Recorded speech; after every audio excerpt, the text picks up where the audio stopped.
So you just heard a terrific presentation by Brett, how ordinary people can be harmed by drone weapons. And we're going to go from that lighthearted topic to this one. 21st century military weapons in the hands of civilians. So I think Vahid's plan with today's event was to terrify you as much as possible. So I'm going to start it off light. I'm going to talk about a few weapons that you won't believe ordinary people can own.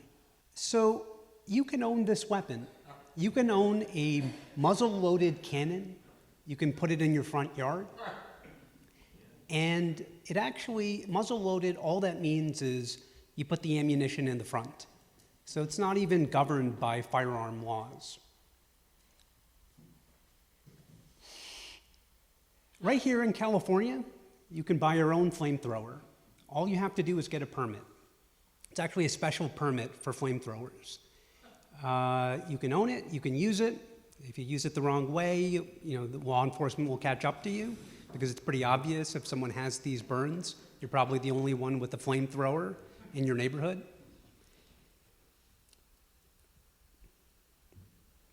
So that was kind of a joke. No one would use these weapons. They don't confer any advantage to using a handgun.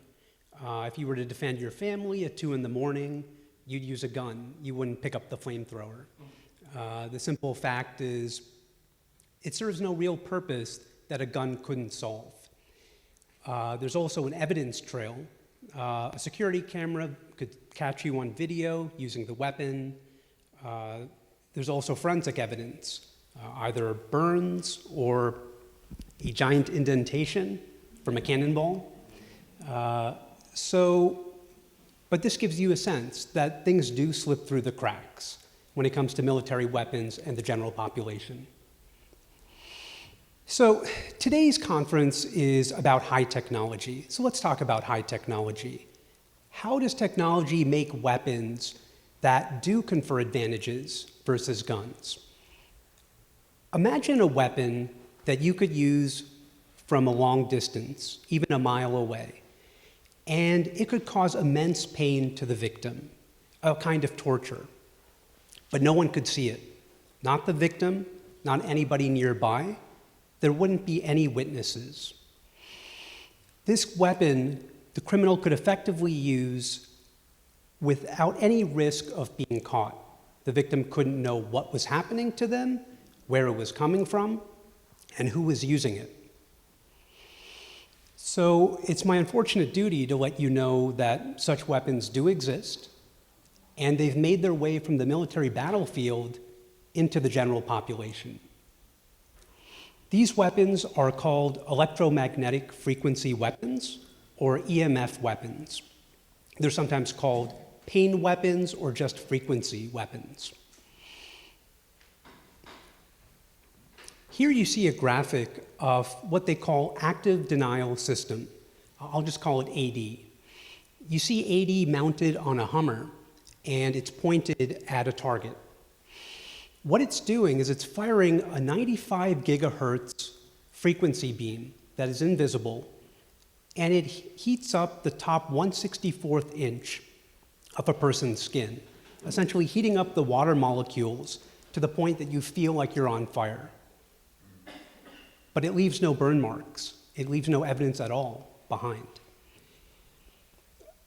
This weapon can be used from, particular weapon can be used from up to 2 football fields away.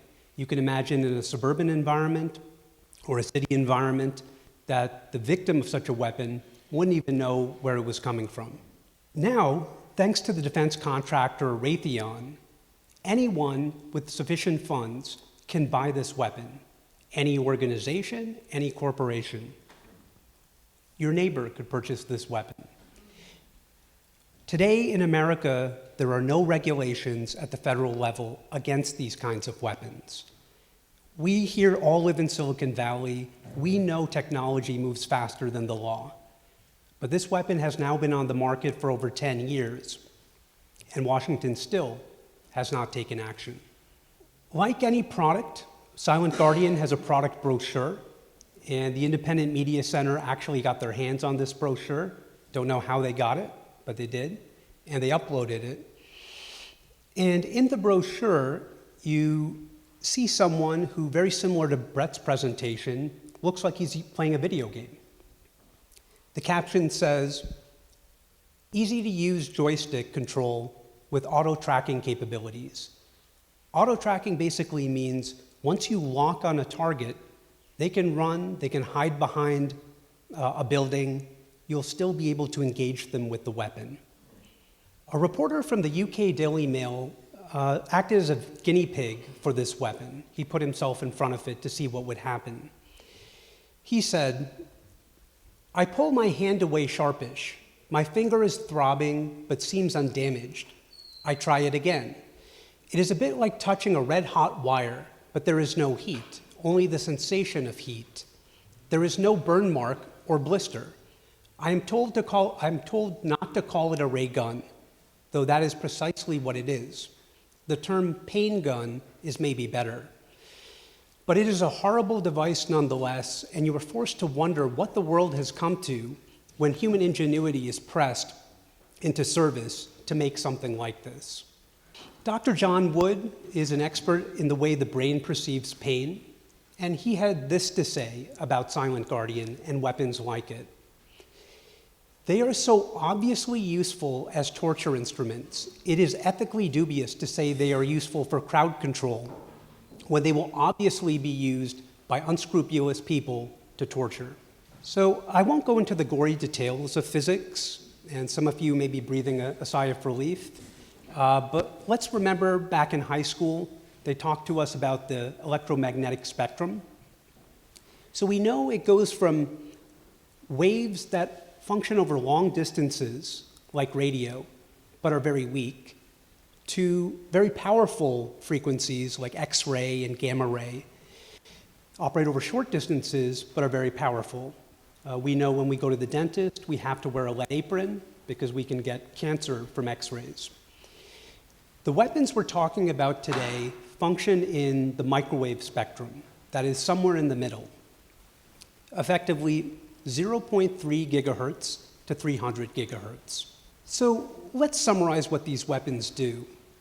These are as painful as any weapon in a torture chamber. The US Freedom of Information Act, a request according to the FOIA, showed that the government is doing research on, quote, optimal pulse parameters to evoke peak nociceptor activation. So what are nociceptors? Nociceptors are receptors in the body that receive pain stimuli. So what the government was essentially doing was they were trying to cause maximum agony in an undetected way. We also know that these weapons cause long-lasting damage. They dysregulate the immune system. They cause chronic fatigue. And some of you may have heard about what happened to US ambassadors in Cuba and China. They were targeted with a microwave weapon from a hostile government, and they suffered brain injury, which is the same thing as getting a concussion, like on a football field. So this may be the darkest slide, which is these weapons are actually being used against civilians by civilians. In the 18th Judicial District Court of Kansas, there was a business dispute, a businessman and a technologist, and they couldn't agree to go into business together. The businessman wanted the intellectual property of the technologist. The technologist would not give it, and the businessman threatened him with jolts of radiation. Not long after this, the victim started feeling electronic shock sensations. He started hearing electronically generated tones and ringing in his ears. In other words, this was very similar to what the Cuba and China diplomats went through.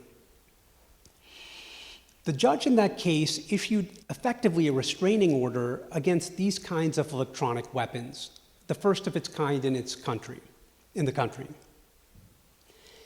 And I'll let you use your imagination as to whether this is the only example of this happening since these weapons have been made available to the public. So let me summarize. This is the perfect tool for the powerful to use against the powerless. We know the powerful have an agenda, and we know that the powerless try to hold them accountable. The powerful will try to, we've seen this in the Harvey Weinstein case, for example. These are strong women who were taken advantage of.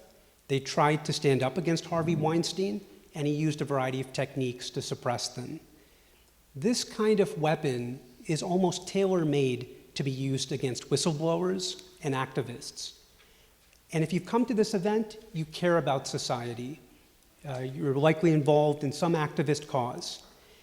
And we are prime candidates for this weapon to be used.